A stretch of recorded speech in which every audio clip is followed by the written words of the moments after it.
आता कालच गावाहून आल्या होत्या, त्यामुळं फ्रीजमध्ये काहीच तरकारी नव्हती आणि आता उद्या भरीत पण वाटायचं होतं, त्यामुळे आवनीच्या पप्पानं कांद्याची पात वगैरे आणली होती.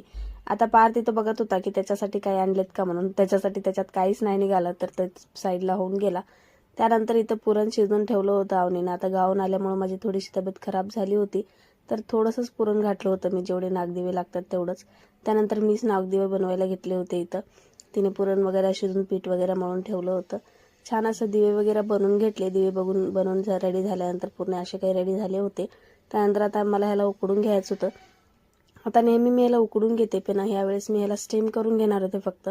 तर इथं पाणी ठेवलं होतं आधीच उकळायला मी. पाणी एकदम उकळून रेडी झाल्यानंतर ते जाळीमध्ये ठेवून दिले सगळे दिवे ठेवून त्याच्यावर एक 10 ते 15 मिनटं झाकून ठेवलं होतं. आता हे पहिल्यांदाच ट्राय करत होते, आता कसं होतील काय होतील माहीत नव्हतं. तर छान असं स्टीम झाले होते, एकदम परफेक्ट झाले होते, जसं मला पाहिजे होते अगदी तसंच झाले होते.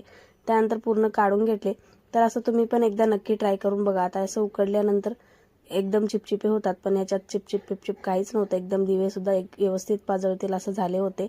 आणि तुम्ही दिवे कसं करता मला एकदा नक्की कमेंटमध्ये सांगा. तर ते दिव्याला छान दिवे वगैरे लावून घेतले. पूर्ण तुपाची वाती लावते मी याच्यामध्ये लावून छान असं देवाला पुंजून वगैरे घेतला. तर असा होता माझा आजचा दिवस. आवडला असलं तर लाईक शेअर सबस्क्राईब करायला विसरू नका. Thank you so much for watching my video.